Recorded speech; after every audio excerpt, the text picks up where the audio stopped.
Hi, this is Jacqueline Parslow, and this is a book review of the book Subjects Matter, Exceeding Standards Through Powerful Content Area Reading by Harvey Daniels and Stephen Zemmelman. So content area teachers have long depended on students learning through reading. We give homework assignments such as read pages 105 to 122 in your textbook and tell students they'll have a quiz on the content tomorrow. We then send them on their way expecting that the students know what to do next. I've told myself that this is preparing them for the large amount of reading they will have to do in college. While it's true that our students will need to read extensively, we are doing them a disservice by not instructing students more explicitly on how to complete their assigned reading effectively. Secondary teachers outside of the English department may take the stance that it's not our job to teach students how to read. However, the Common Core state standards explain that all secondary teachers must include instruction in reading. If you're like me, this is a daunting proposition. I feel confident in my ability to teach social studies, but completely lost when it comes to reading instruction. It's not that I don't think reading instruction is important, but I'm unsure how to implement it in my classroom. This is why books like Subject Matter by Daniels and Zemmelman are important.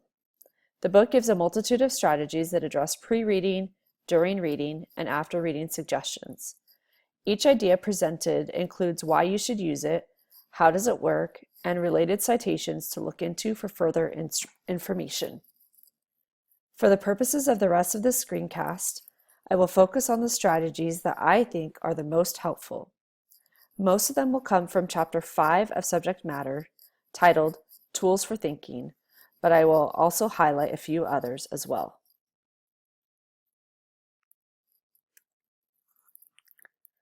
There is one more piece of background information you should understand before I dive into the specific strategies. Daniels and Zemmelman assert that effective readers think in a specific way. In order to help our students become better readers, we need to understand these ideas about reading. First, reading is not limited to just decoding words. We have to acknowledge that reading requires understanding of the text and more advanced ways of thinking. 2, reading is not passive. It requires activity on behalf of the reader. Students cannot just glance over the words and be expected to comprehend what they've read. Instead, students should be doing something as they read. Which brings us to number 3. Readers use a variety of thinking strategies to understand text. These include things like making mental images, making connections to prior knowledge, asking questions, making inferences, making judgments, analyzing, remembering, and self-monitoring. Fourth, without prior knowledge, students have no frame of reference for the reading. If they are unable to make connections with something they are familiar with, they are less likely to remember and understand what they've read.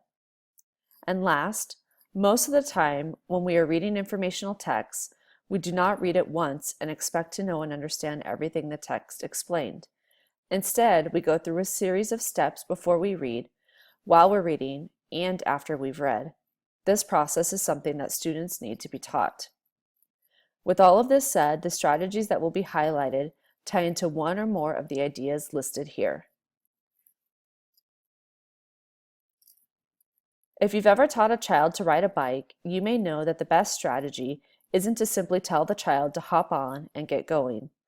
Instead, you walk them through a series of steps until the child can successfully ride on their own. The same holds true for these reading strategies. With each of them, you should follow these general guidelines. First, watch me do the task, where the teacher demonstrates and models for the students. 2, we'll both do the task at the same time, so the student gets to do it alongside the teacher. 3, you try it while I help, so you have the student practice while in class. And last, you try it on your own.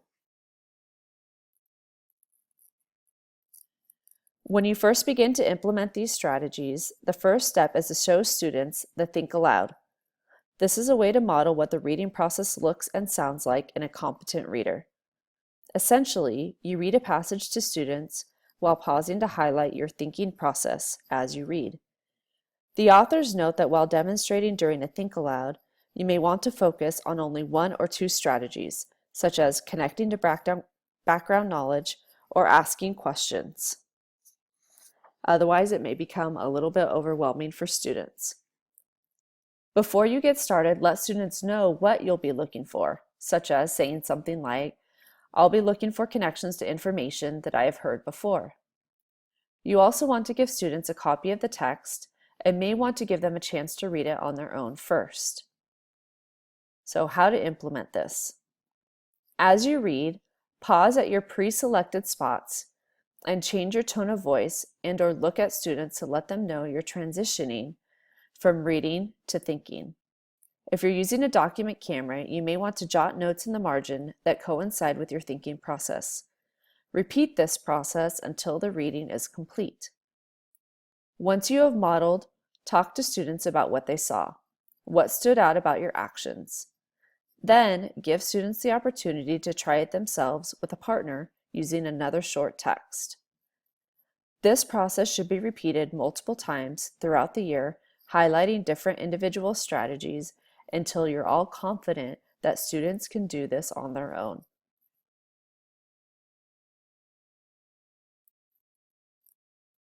As you may remember, one of the most important components of reading Daniels and Zemelman mentioned is activating prior knowledge.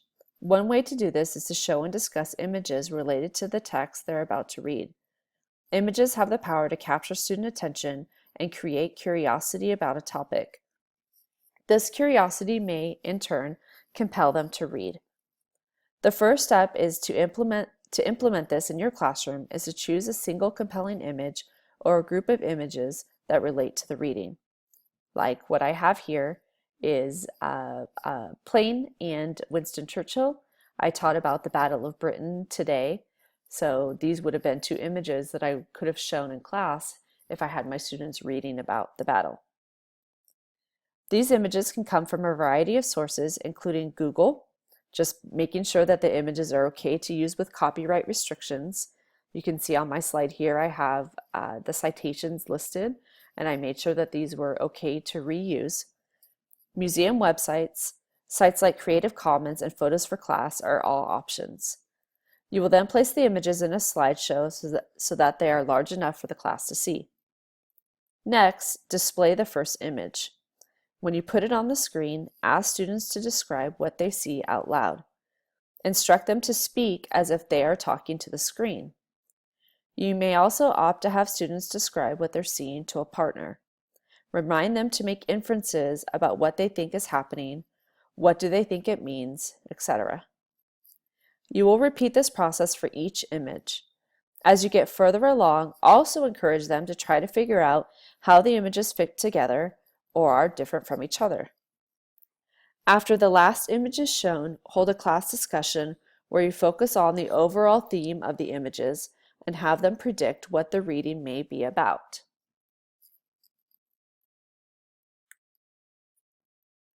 Next is the strategy of a pre-reading quiz or a PRQ.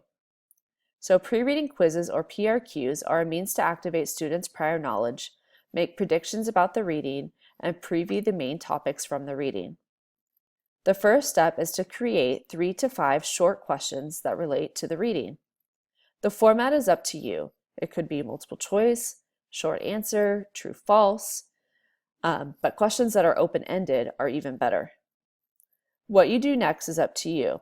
After they've taken their or answered their questions, you can choose to have the students begin their reading right away, or you can have a class or partner discussion about the questions and their answers. Please note that a PRQ is not meant to be a graded assessment. Instead, it's more of a preview tool.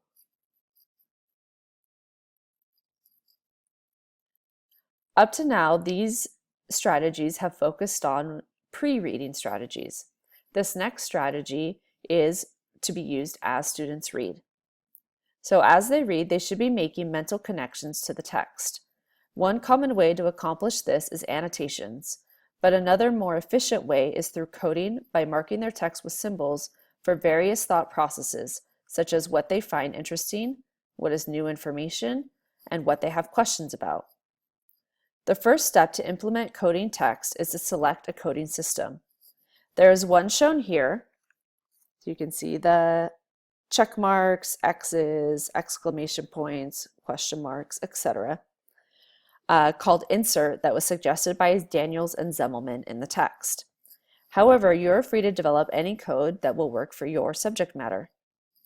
Next, you should model coding a short text using a document camera or LCD screen similar to a Think-Aloud. Then, give students a short practice text to practice on their own. Once they have read and coded it, students should share their coding with a partner. You can also have students read their interesting points or I wonder points with the class. As you and your students become comfortable with coding, you may let them develop their own codes that work best for them. That may work especially well with the use of students texting and using emojis. They might like using some of their own symbols.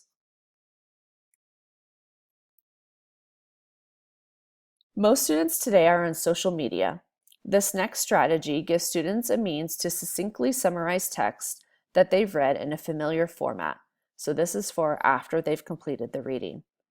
If you're not familiar with Twitter, it's a social media website where messages are limited to 140 characters, including spaces and punctuation. This limit forces students to think about the most important aspects of what they've read. The first step is to choose a text that can be summarized. If it is information dense, choose a shorter passage.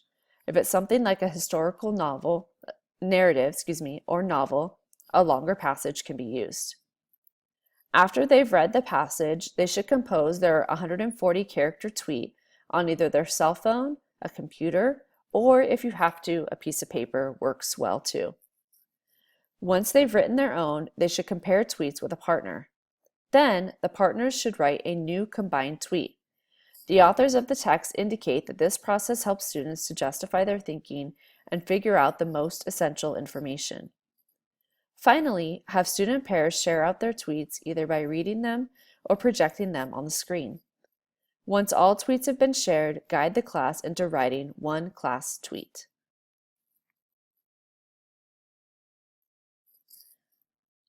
The final strategy that I'll look at is the Guide-O-Rama study guide. As I stated at the beginning of this talk, one of the most common homework assignments teachers give is to read a number of pages from the textbook. I have found that many students simply don't read at all, or they try to read as if they were reading a popular magazine. Then they don't understand why they don't remember anything they've read. The Guide-O-Rama is a reading guide that walks students through their reading as if you were sitting next to them as their own personal reading coach. The major downfall of this strategy is the time it takes to create them. However, once students get more accustomed to these strategies, you can scale the guides back until students don't need them anymore. The first step is to read the textbook pages yourself, thinking about areas of importance you want to point out, questions you want students to consider as they read, any sections students may have trouble with, and images, charts, or graphs that may require interpretation. Next, create the Guide-O-Rama using your own notes as your guide, like as you see in this example here. The authors give explicit instructions such as, read this slowly and carefully, or lots of tough vocab here. The three to understand are celestial sphere, celestial time, and celestial latitude. You can see those right in here. The idea is that you will pass out the guides when you assign a textbook reading. Again, once students grasp the concepts presented in the guides, you should use them more sparingly. Overall, the book Subjects Matter was a good purchase for me. As a high school social studies teacher, I will be implementing the strategies I highlighted in this screencast, as well as many others from the book. It serves as a great starting point for content area teachers who are looking to support their students' efforts to become more effective readers. Thank you for listening.